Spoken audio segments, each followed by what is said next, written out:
Je viens en ces lieux vous apporter le salut fraternel d'un pays de 274 000 km² où 7 millions d'enfants, de femmes et d'hommes refusent désormais de mourir d'ignorance, de faim et de soif, tout en n'arrivant pas à vivre véritablement depuis un quart de siècle d'existence comme État souverain siégeant à l'ONU.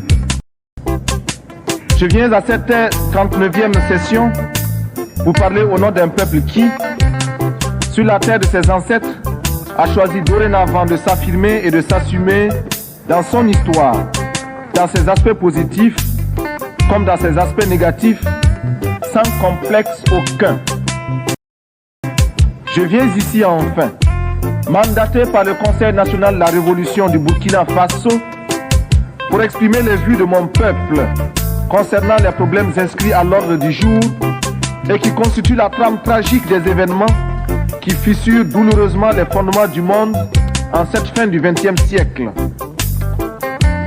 Un monde où l'humanité est transformée en cirque, déchiré par les luttes entre les grands et les semi-grands, battu par les bandes armées, soumises aux violences et aux pillages.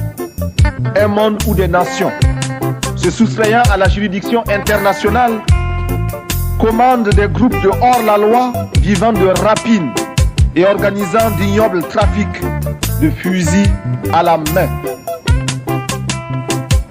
Je n'ai pas ici la prétention d'énoncer des dogmes.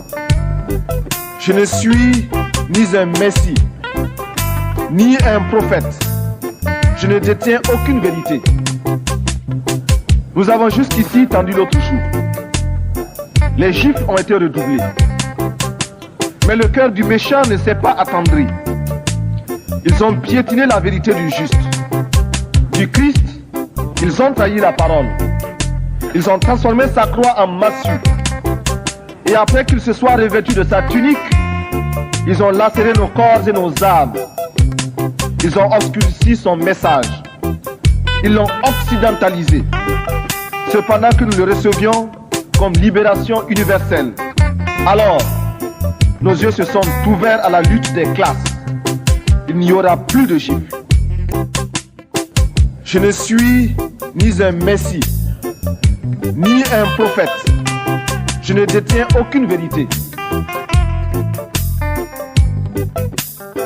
Nous encourageons l'aide qui nous aide à nous passer de l'aide. Nous avons choisi de risquer de nouvelles voies pour être plus heureux. Nous avons choisi de mettre en place de nouvelles techniques. Nous avons choisi de rechercher des formes d'organisation mieux adaptées à notre civilisation, rejetant de manière abrupte et définitive toutes sortes de dictats extérieurs pour créer ainsi les conditions d'une dignité à la hauteur de nos ambitions. Refuser l'état de survie, déferrer les pressions, libérer nos campagnes de l'immobilisme moyen enjeu ou d'une répression, démocratiser notre société, ouvrir les esprits sur un univers de responsabilité collective pour oser inventer l'avenir. Briser et reconstruire l'administration à travers une autre image du fonctionnaire, plonger notre armée dans le peuple par le travail productif et lui rappeler incessamment que sans formation patriotique, un militaire n'est qu'un criminel en puissance. Plus rien ne se fera sans la participation des Burkinabés. Rien qui n'ait été au préalable décidé par nous, élaboré par nous. Il n'y aura plus d'attentat à notre pudeur et à notre dignité. Fort de cette certitude, nous voudrions que notre parole s'élargisse à tous ceux qui souffrent dans leur chair, tous ceux qui sont bafoués dans leur dignité par une minorité d'hommes ou par un système qui les écrase.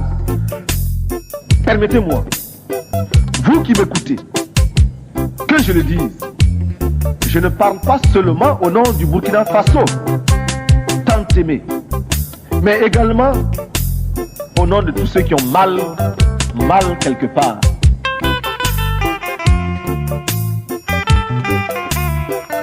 Je parle au nom de ces millions d'êtres qui sont dans les ghettos, parce qu'ils ont la peau noire, ou qu'ils qu'ils sont de cultures différentes et qui bénéficient d'un statut à peine supérieur à celui d'un animal.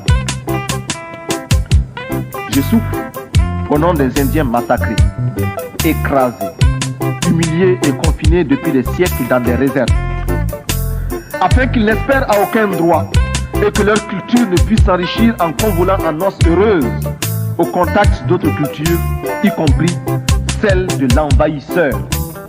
Je m'exclame au nom des chômeurs d'un système structurellement injuste et conjoncturellement désaxé, réduit à ne percevoir de la vie que le reflet de celle des plus nantis.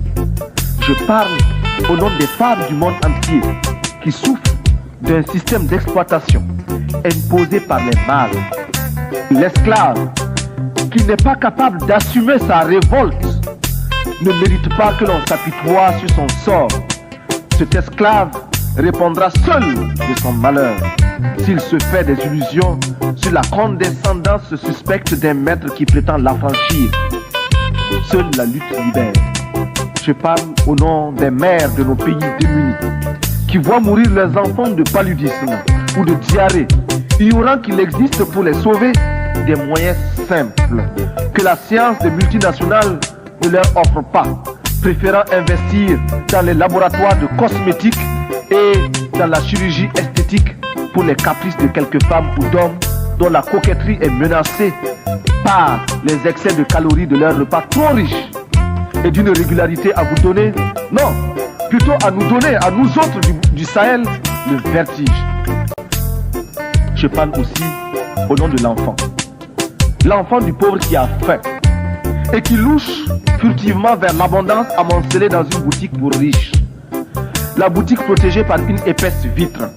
La vitre défendue par une grille infranchissable. Et la grille gardée par un policier casqué, ganté et armé de matraque.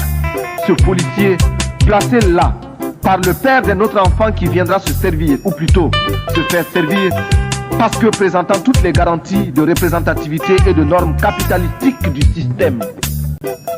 Je parle au nom des artistes, poètes, peintres, sculpteurs, musiciens, acteurs, etc. Hommes de bien qui voient leur art se prostituer par l'alchimie des prestidigitations du show business. J'écris au nom des journalistes qui sont réduits soit au silence, soit au mensonge pour ne pas subir les dures lois du chômage.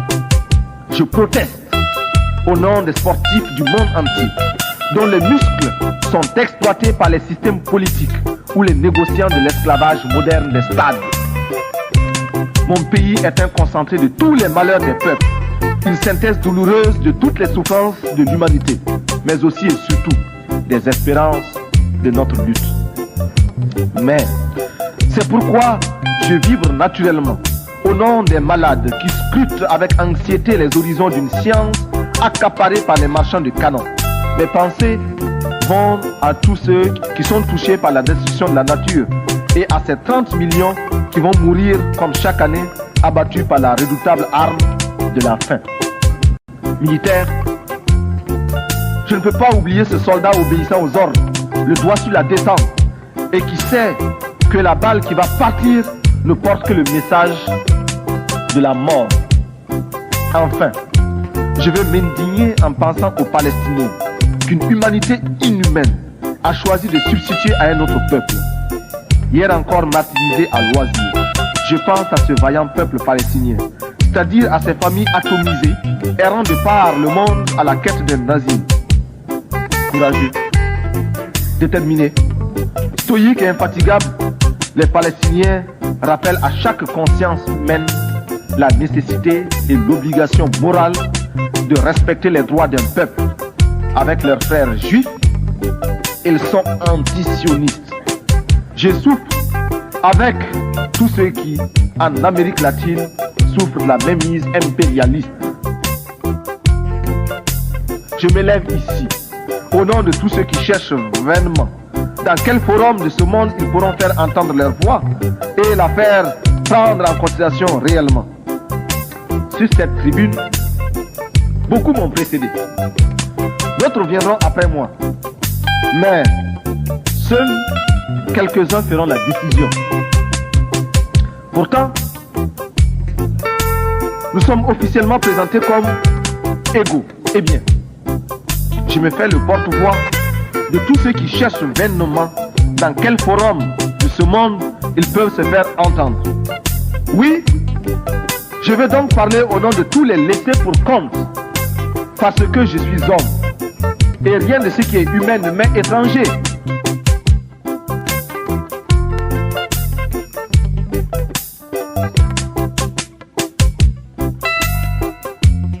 L'Afrique aux Africains, le Burkina Faso aux Burkinabés. Il n'y a plus de duperie possible. J'ai parcouru des milliers de kilomètres. Je suis venu ici pour demander à chacun de vous que nous puissions mettre ensemble nos efforts pour que cesse la morgue des gens qui n'ont pas raison. Pour que s'efface le triste spectacle des enfants qui meurent de faim. Pour que disparaisse l'ignorance, pour que triomphe la rébellion légitime des peuples, pour que se taise le bruit des armes et qu'enfin, avec une seule et même volonté, luttant pour la survie de l'humanité, nous parvenions à chanter en chœur avec le grand poète Novalis, je cite, « Bientôt, les astres reviendront visiter la terre d'où ils se sont éloignés pendant nos temps obscurs. Le soleil déposera son spectre sévère, reviendra étoilé parmi les étoiles. Toutes les races du monde se rassembleront à nouveau après une longue séparation. Les vieilles familles orphelines se retrouveront et chaque jour verra de nouvelles retrouvailles, de nouveaux embrassements. Alors, les habitants du temps jadis reviendront vers la terre. En chaque tombe se réveillera la cendre éteinte. Partout brûleront à nouveau les flammes de la vie. Les vieilles demeures seront rebâtis, les temps anciens se renouvelleront et l'histoire sera le rêve d'un présent à l'étendue infinie. À bas la réaction internationale, à bas l'impérialisme, à bas le néocolonialisme, à bas le fantoschisme. Gloire éternelle aux peuples qui luttent pour leur liberté. Gloire éternelle aux peuples qui décident de s'assumer pour leur dignité. Victoire éternelle aux peuples d'Afrique, d'Amérique latine et d'Asie qui luttent. La patrie ou la mort, nous vaincrons.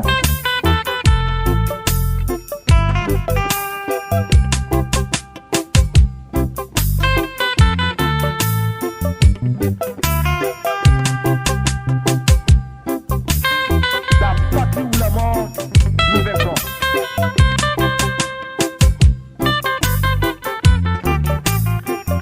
La patrie ou la mort, nous vaincrons.